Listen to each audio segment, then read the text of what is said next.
Thank you. And thanks very much to Ned and Dave and Nico and Matthew for inviting me to this meeting. It's great to be here. I've really enjoyed it. So I'm going to start by showing you a figure that I guess most people are now familiar with. This is from our 2006 paper, which I think was the first time that it was demonstrated that a patient who clinically appeared to be in a vegetative state could actually generate responses, could respond to command. In this case, it was responses to the request to imagine certain scenarios. On the left, bottom left, we asked her to imagine she was playing a game of tennis. She produced activity in the supplementary motor area, very similar to healthy participants.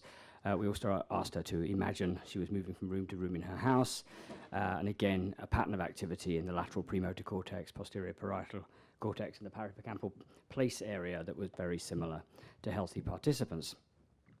Now, one of the sentences that we used in the conclusions of that paper that actually we over the years received a lot of criticism about is this one. We said, her decision to cooperate with the authors by imagining particular tasks when asked to do so represents a clear act of intention, which confirmed beyond any doubt that she was consciously aware of herself and her surroundings. And actually that sentence was really critical to the paper, because I think one of the reasons why we felt able to conclude that this woman, who appeared to be vegetative, she was certainly non-responsive for 4 or 5 months prior to the scan. One of the reasons why we felt justified in concluding that she was conscious was because we felt that she had intended to produce these patterns of imagery. And indeed, we've often described it as a choice that she made, claiming that she didn't have to do it. We asked her to do it, and she could have refused to. And one of the reasons why I still stand by that sentence, again, despite receiving quite a lot of criticism, is through a series of experiments that we've done since then, some of which we published, some we haven't, because frankly they're too silly to publish, but this is the one I like most. This is from a group of healthy participants who, there's the canonical SMA activity. They're asked to imagine playing tennis and then asked to relax. What we then did with these participants is we said, we're going to tell you to do some things and we don't want you to do them. And then they received exactly the same instructions again. Imagine playing tennis or rest or relax. And there you don't see the canonical SMA activity. So people, despite the instructions being absolutely identical, despite us telling these people that they should imagine playing tennis, it turns out that healthy participants are really good at not imagining playing tennis, despite being told to imagine playing tennis if they've previously been told to not do what they're about to be told to do. And that's because we have control over things like mental imagery. It's not something in this context that happens automatically. It's something that we initiate voluntarily. It's an intention, and I would argue it's a choice. Various postdocs working with me have elaborated on this general theme of getting patients to do various willed or intentional acts, albeit mental acts, in the scanner in order to try and find better ways of detecting consciousness. This was from a paper in progress in brain research. So all of my citations are falling off the bottom of the slide, so I'll have to tell you where these papers appeared. But this was from Martin Monti, a postdoc of mine. Martin presented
real life. Now, we used an Alfred Hitchcock movie. This is an idea that we got from some great work by Hassan and Rafi Malak and others, beginning in 2004. So this Alfred Hitchcock movie is about a child who finds a gun under his uncle's bed, and you, the viewer, know that it's a real gun, but you also know that the child thinks that it's a toy gun. And it's typical Hitchcock. That's really where a lot of the suspense comes from, and the boy puts bullets in the gun, and obviously you're watching this thinking at some point he's going to shoot somebody, and that's really the premise of the movie. And again, it involves an awful lot of, the reason why this movie is interesting and is engrossing is because of the way that we follow the narrative, we follow the plot, the events unfolding, and the way that we understand them. A gun, if you don't understand that guns kill people, is just a piece of metal. It is not something that induces any suspense by its physical properties alone. It's only something that is suspenseful because we know that guns can be used to kill people. In this context, it's doubly suspenseful because you know that the boy doesn't know that it's a real gun. So you have some theory of mind. You realize that this could result in in somebody being killed. Now, what's interesting about movies like this, and this was shown first by Hassan et al. In 2004, is that when you have the same participants watching the movie, and we used an 8-minute version of this movie. It was edited down from the original 30 minutes. When you have healthy participants watching the movie, there is a very high level of correlation between their activity across many parts of the brain. So what you're seeing there in yellow are voxels in the brain that are significantly correlated across healthy participants watching this same 8-minute movie. This is data from, again, from Lorena Narchi, published in PNAS a couple of months ago. Now we know that this correlated activity is driven by the movie. This is not something that just happens. It's not the case that we all are naturally correlated or synchronized, and you can show that very simply by scanning people for the same period of time, same 12 participants, scan them for the same period of time. How many voxels in the brain are significantly correlated across individuals? None. So if you're just lying the scanner doing your own thing, your brains will not be synchronized. But if you're all watching the Alfred Hitchcock movie, many areas will be highly synchronized. Now, some of that synchronicity is obviously driven by the physical properties of the movie, the sounds that you're hearing, the changes in light intensity, the movement of the people or the objects in the movie. And we can, in a sense, factor that out. And we did it by taking that same movie and moving all of the frames around. We cut it into little segments. We moved the frames around. So all the light changes and the movements were there and the sounds were the same, but the movie ceased to make any sense. These participants were questioned about the movie afterwards, and none of them could make sense of the plot. They obviously knew there was a child with a gun, but the plot ceased to make any sense. And what you see when you do that is the same activity, or at least similar activity in auditory cortex, in the areas of the brain that are processing the sounds, visual cortex, parts of the brain that are involved in the basic visual physical properties of the movie, but a lot of the activity in frontal and parietal cortex disappears. The activity that we believe is related to following the plot of the movie. Now, of course, we know a lot about the role of frontal lobe and parietal lobe in executive function, and a lot of what is involved in trying to understand the plot of a movie, in understanding why people do things, why things happen, followed by other things, how events early in the movie relate to events late in the movie. A lot of this is fairly high-level executive function. And there's some circumstantial evidence that suggests that the activity that's missing on the right there is related to following the plot of the movie. One is, again, from going back to the original some of the original Hassan work. If you compare them, so the Hitchcock movie is up there on the left. The title is Bang You're Dead. There's the activity from their participants, not ours, of course. Just compare it to bottom right. That's the activity of healthy participants watching local activity here in Washington Square Park. Now there's very little. There's auditory and visual activity, but there's very little activity in frontal and parietal lobe because, frankly, it's not that interesting watching people wander around Washington Square Park. I can tell you that from my coffee break this morning.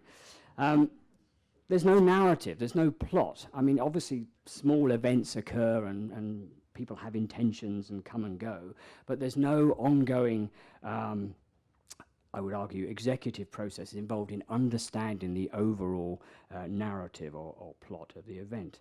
So that's quite interesting. I think, again, it suggests that these frontal and parietal activities are related to understanding the world around us and following an evolving plot. Here's another piece of evidence, again from, this is a paper that's in preparation at the moment, again from Lorena Nagy.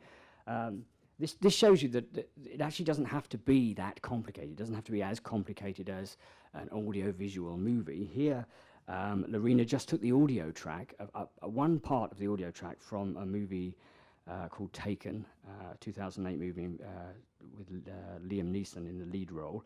If you've seen this movie, the scene we use is the scene where his daughter is being kidnapped. The character that Liam Neeson's character is playing, the daughter is being kidnapped. They're on the phone. They're having a telephone conversation. She's got sort of people coming into her house. They're about to kidnap her. It's a very suspenseful piece of movie making. This is just the audio track, and you see when we scan again a group of healthy participants listening to the same audio track, you see obviously lots of auditory cortex activity, but lots of frontal and parietal. Again, these are the areas of the brain that are correlated across individuals. Lots of correlations in frontal and parietal cortex that you don't see if you compare it to something that doesn't have an ongoing narrative. So we picked what most people currently rate as the most suspenseful and exciting pieces of music of modern times, the theme tune from The Dark Knight or the theme tune from Game of Thrones. These are pieces of music that are very familiar to most of the people that we scanned. Most people rate them as being very exciting and suspenseful. But you don't see any frontal and parietal activity, when, correlations in frontal and parietal cortex when people are listening to this music or this audio information, because, again, it doesn't have a plot.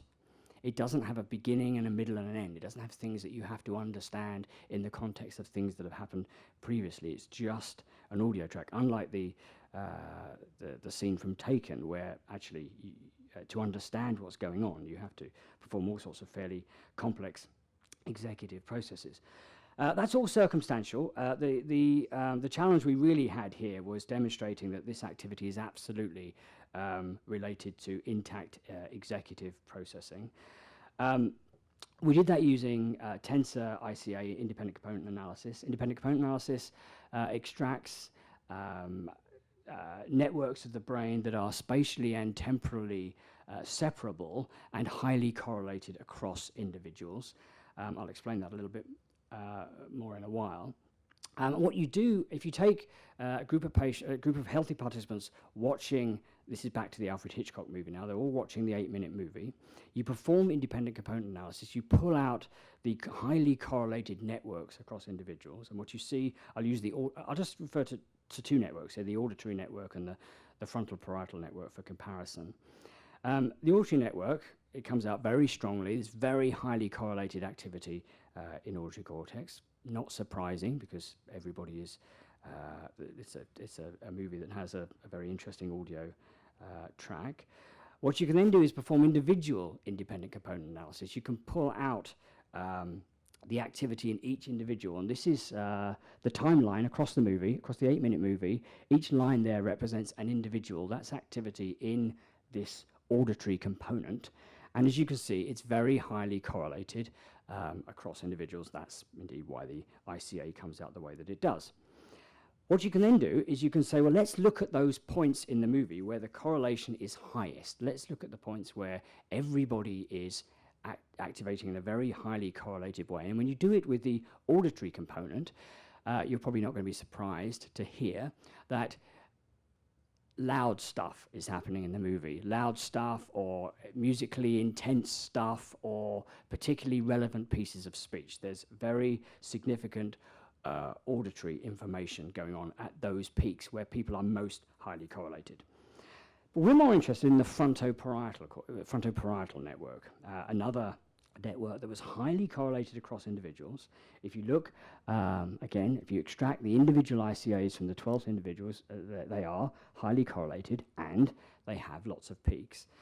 But if you go and look at the movie, it's really clear, if you look at the movie at these points where people are most highly correlated, it's really clear that there's not a physical property of the movie that you can identify at that moment in time. It's not when a gun goes off, or it's not when something bright happens or a lot of movement happens, because we hypothesized that there's a high level of executive involvement going on at those points in the movie, and that is not something that's necessarily deducible from the physical properties of the movie. It's something you can only understand in the context of the plot or the narrative.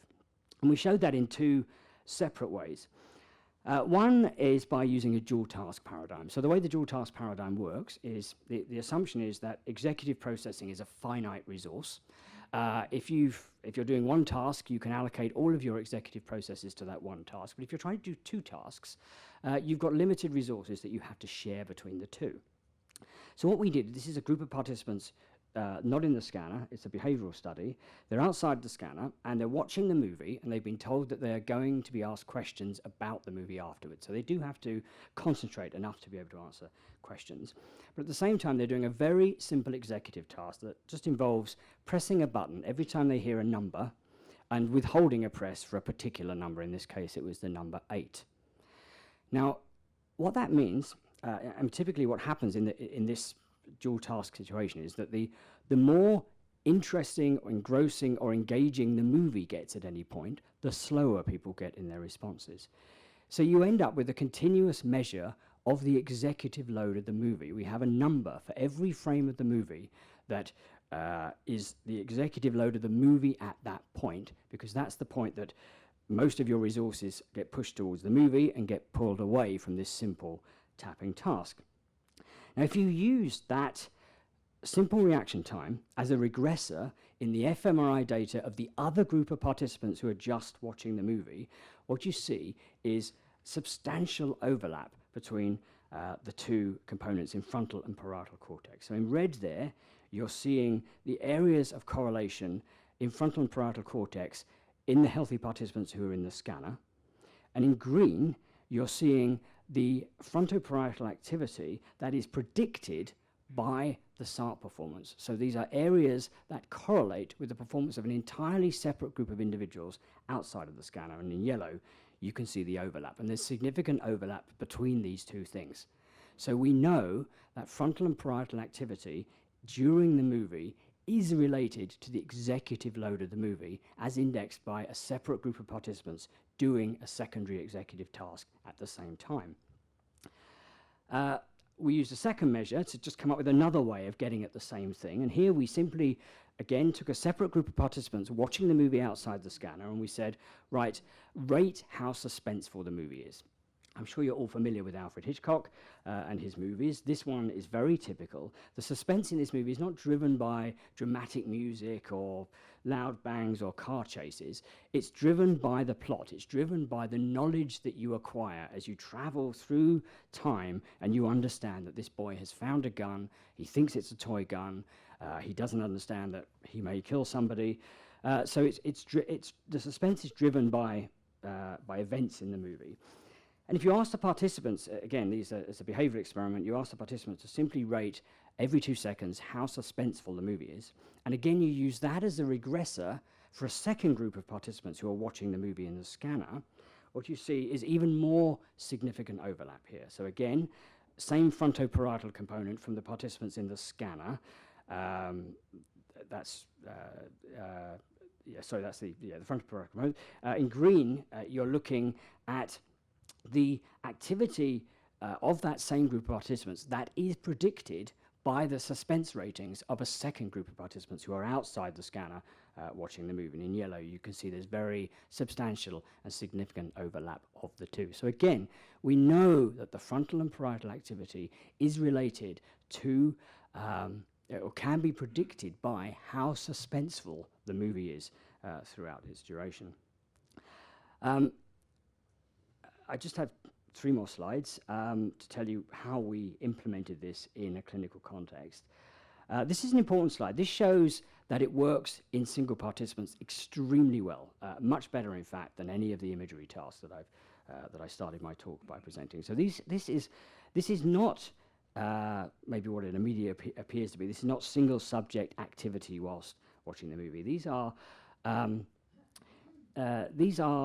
is individual activity that's predicted in a leave one out analysis. So we took every participant, we took them out of the group, we took the rest of the group and we did an ICA, and then we tried to predict in the single participants where the activity would be. And as you can see, it's extremely highly correlated across individuals. For the auditory network, I haven't really spoken about the visual network, but it's not important for this talk, and especially in the executive network. So in any single participant watching that movie, you can predict which frontal and parietal areas of the brain will be activated based on what everybody else activates when they're watching that same movie. It's very highly predictable in single subjects, and that lends itself to being useful, I think, in the clinical context where we have single patients and we want to try and understand or to generate fMRI activity that we can make some sense of. This was the results. Again, this was published in PNAS a couple of months ago. Lorena Nachi is the first author. Across the top, you're looking at auditory, the auditory and visual components. In the middle column, in red, you're seeing the frontoparietal component that I've already talked about extensively. This is the areas of high correlation across individuals in frontal and parietal cortex. And then the quantitative in the middle and the qualitative. Quantitative is the SART performance. Qualitative is predicted by the suspense ratings and the overlap. I've already shown you that data in the top row. So we looked at two patients who clinically were quite similar. They'd been at various points diagnosed as being vegetative or minimally conscious.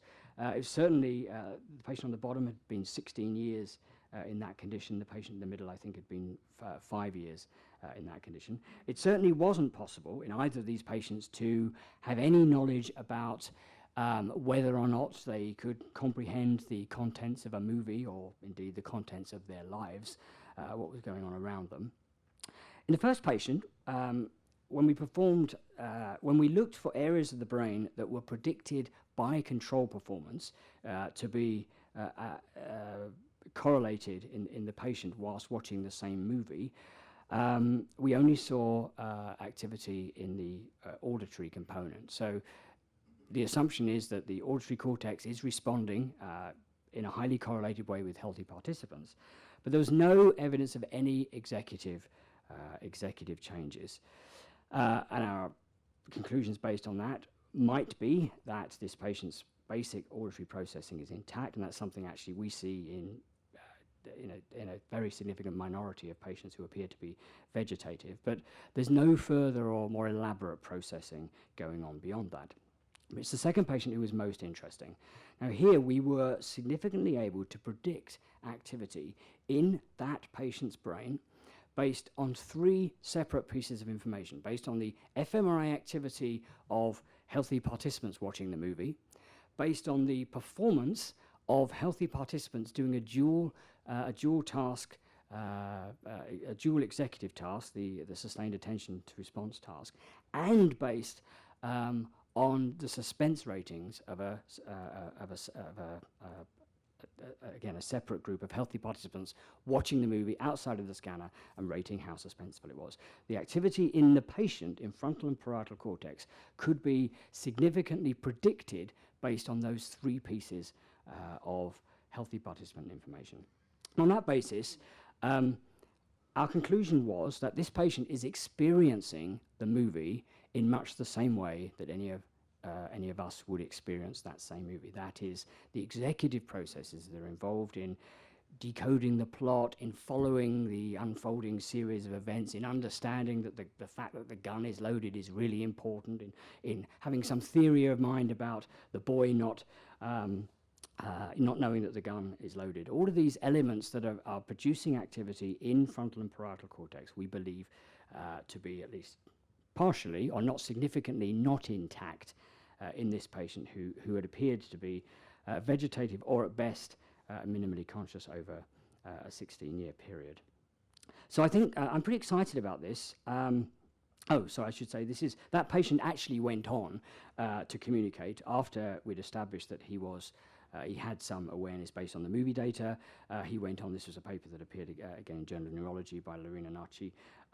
He went on to communicate using a version of the attention task when he was asked to attend to the word that he was trying to convey, either a yes or a no, and he was asked questions like, are you in a supermarket or are you in a hospital? You can answer yes or no questions using the sustained attention task. So again, in a sense, it was corroborative evidence that not only is he conscious, but he has some knowledge of the world around him and what's going on. So those are that's my team at the University of Western Ontario. I have a really great group of very talented young people that are responsible for the work that I've talked today.